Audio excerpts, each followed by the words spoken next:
Alright, so the last video we talked about the battery life. The one thing I haven't really talked about so far is our good friend, the Stylus.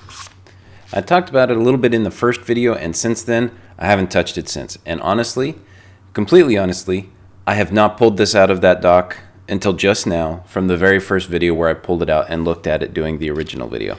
I wanted to, get everything else out of the way. It's not a part I really use a lot, but I also wanted to cover my reactions and responses to how well it works kind of live so that I'm not coming in with any preconceived notions or I don't have an opinion already formed. I want to capture that kind of raw.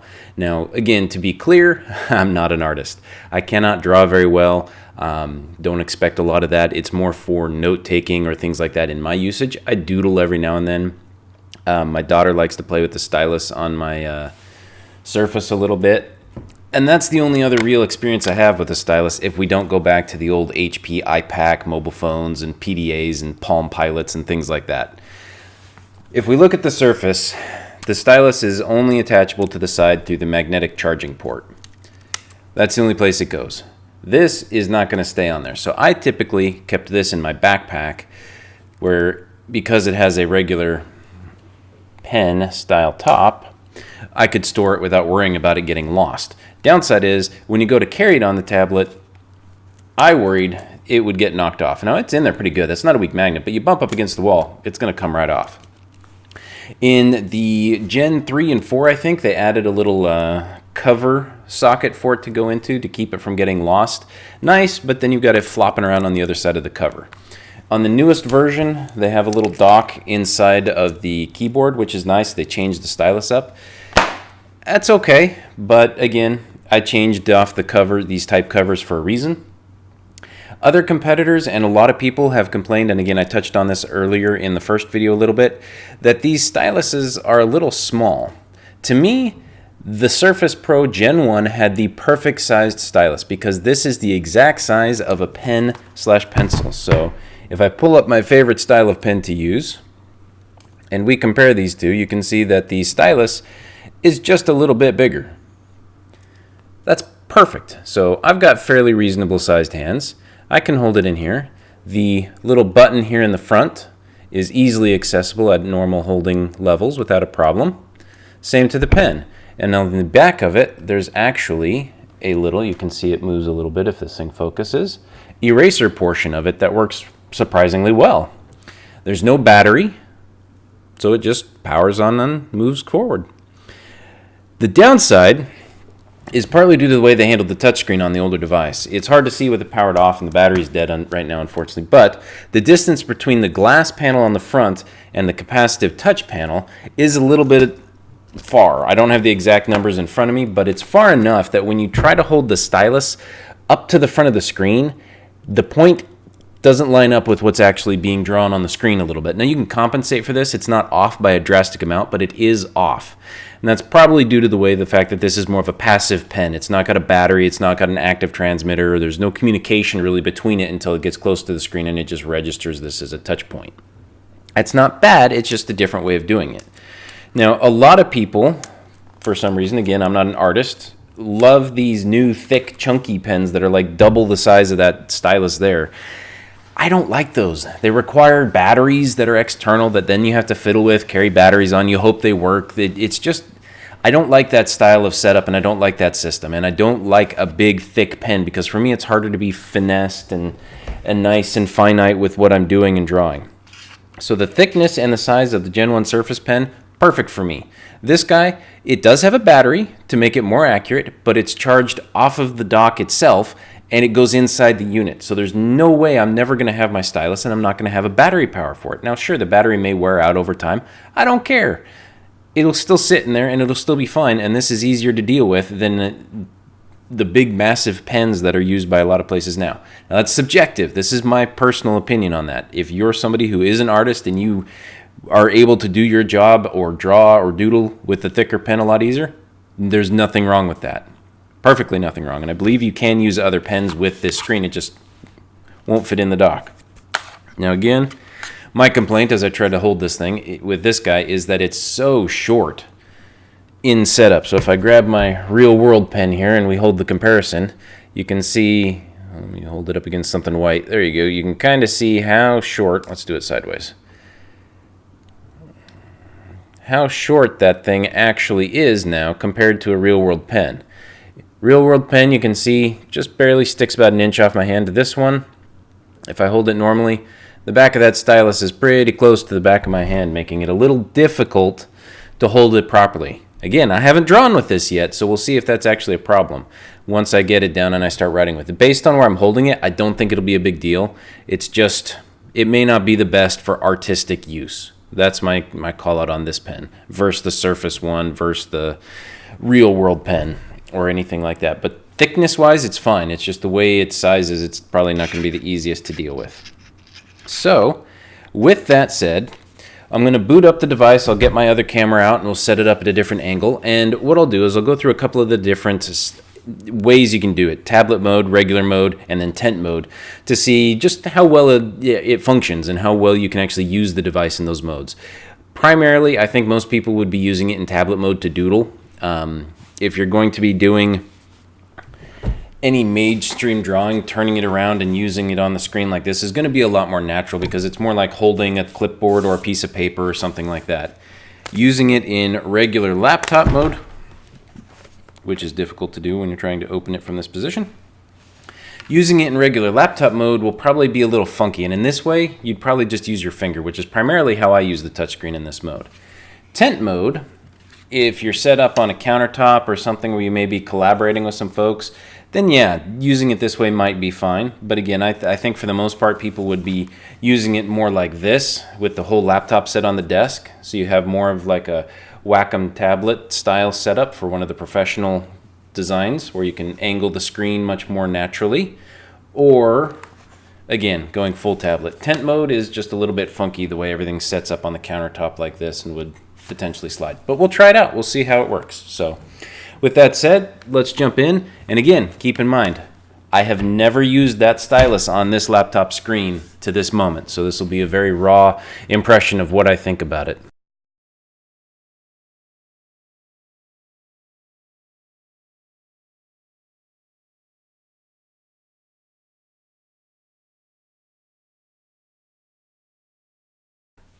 Alright, well, I tried to do this through my other camera kind of more normal and it just didn't work out so well. So I strapped the GoPro to my head. I'm going to try to keep this as level and as smooth as possible. So I apologize if it gets a little shaky or something's not lined up quite right. So that's just the way it is to make this display quite right. I'm also using a little bit of construction paper so I don't scuff any of the surface of the metal or the paint on the granite countertop as I move it around. So with that said, one of the things I really like about the touchscreen on here is the fact that it's not very deep.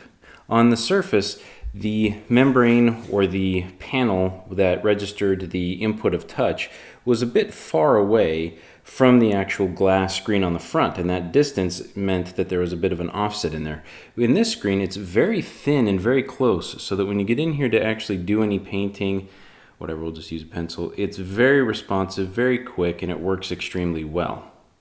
That's something that I think will also translate very well to the stylus itself.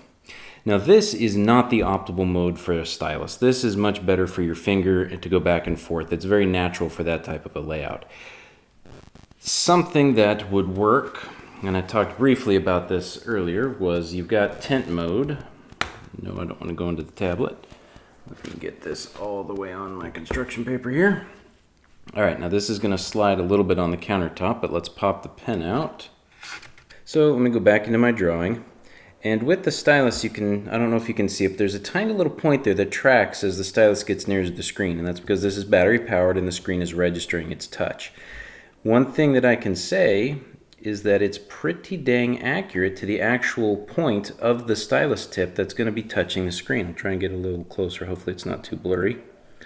Fortunately, I can't see the camera output, but it works incredibly well, and you have pressure sensitivity depending on what tool you're using. Let me switch to a pen that's a little more natural, and it writes extremely well and extremely accurate. And you can see I've got a little bit of lift going there. I'm just barely dragging it across, and then I can push a lot harder and get darker lines. So it works really well, and I'm quite pleased with that. Now, I had a comment ask about in the stylus with tent mode, does the screen actually move? And yes, but you have to push a lot harder than you normally would. And again, I'm using construction paper on a granite countertop. If you're using this on something like a piece of felt or something that's going to add a bit more friction, then it's not going to slide that much. I personally would probably be holding it to steady myself anyway, depending on what I was trying to do. Now, I'm going to, again, apologize. I said it many times. The best I can do is stick figure art, and even that is not very good. So yeah, pardon my art. But in this mode, it works really well. This isn't even the optimal mode though. Anybody who's used a proper digital tablet or Wacom tablet or drawing pad knows that putting it down like this, where you have the keyboard flat and the screen like this, allows you to articulate the screen to much better angle a natural position. Now again, I'm standing in a very awkward position with a camera strapped to my head, so this isn't quite as natural, and I'm trying not to arch my head as I get in there to draw. But you can get in here and do things a lot more naturally than you otherwise might. Now, one thing I have to say is this stylus is very nice. It does have two buttons on it that have a couple of different functionality on it. So if you push the first button towards the front, it becomes an eraser. On my Gen 1 Surface, the eraser was the back. You had to push that down and it would register the button. The second button is a convenient way to move your image, which is really quite nice. I like those options.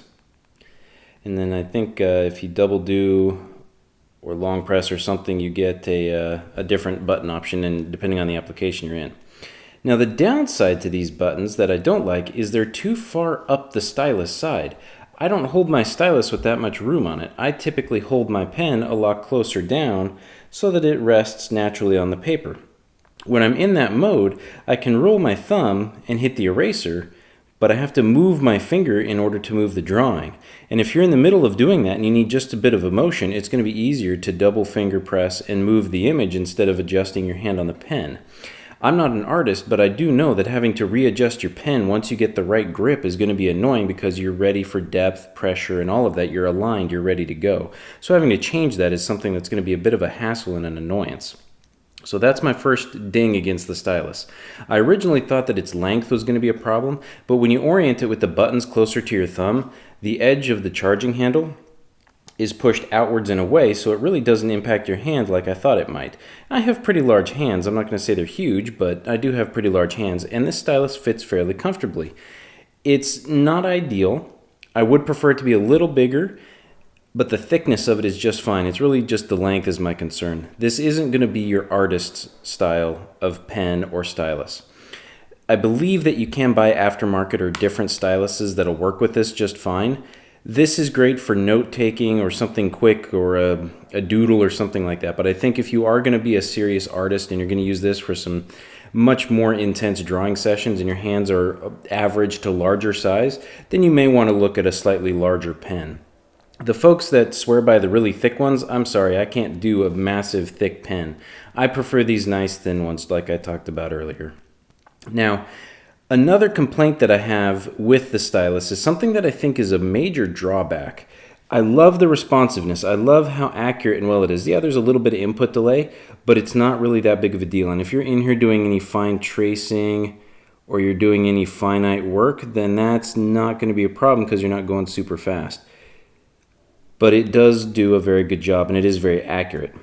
My complaint is, though, if you're going to get down here and properly draw with it, you need to be careful about how your hand and the pen register on the screen. It does have good cancellation and good registration, but you need to activate the stylus on the screen first, or it's going to register your fingers first. So if I put my hand down and then start to draw, it works. If I put the stylus down and then bring my hand down, it works. But because you can see right there, that line is the difference between the stylus kicking in and then my hand.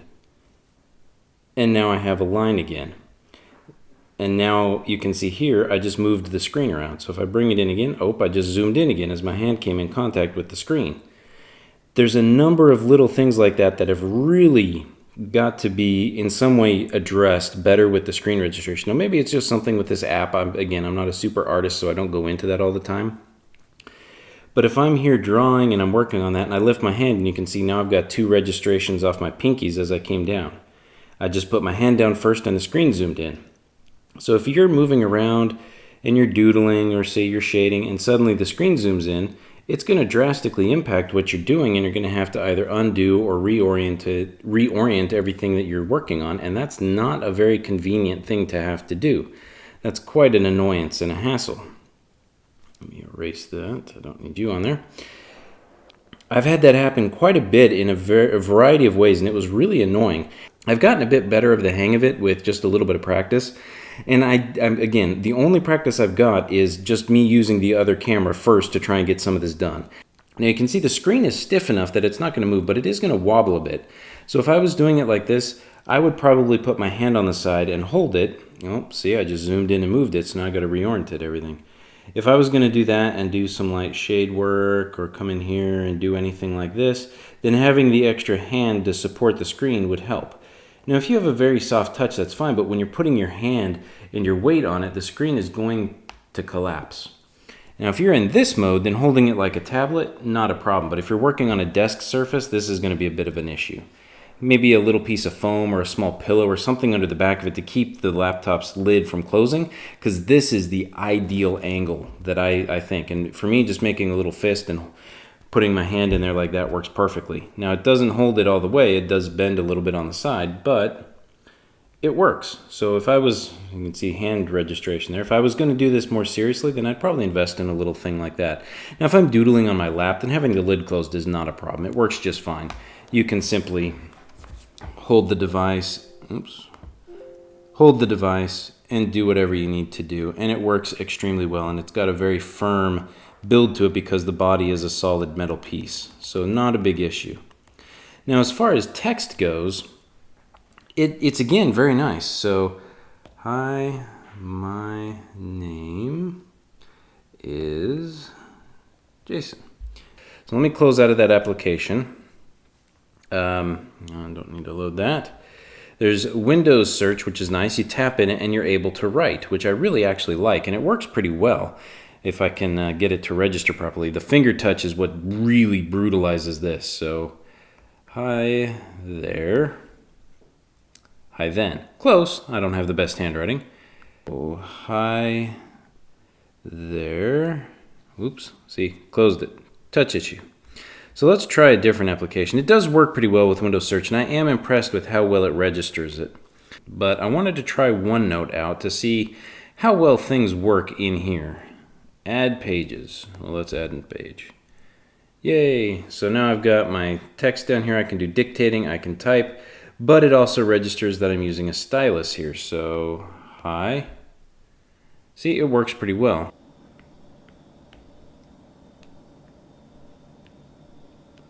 Gotta select the right button. Ink to text. So there's Jason, so that works. Let's try, I don't think it's gonna register cursive, but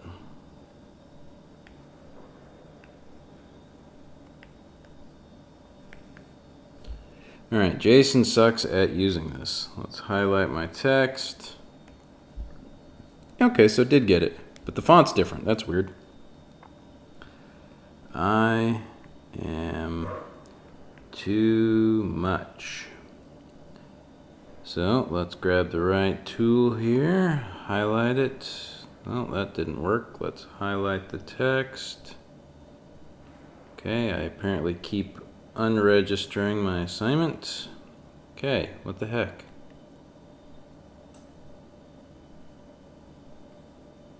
Why do I keep selecting something? There we go. Ink to text. J am really bad at using this to write. I type too much. And I forgot an extra O. So it's not bad. It does work. If you're in here and you're editing and you're trying to work on something, then it is very good at doing what it needs to as a quick stylus. You are able to very quickly get in here and do certain things. That is a really cool, funky unicorn style pen. My daughter would love that.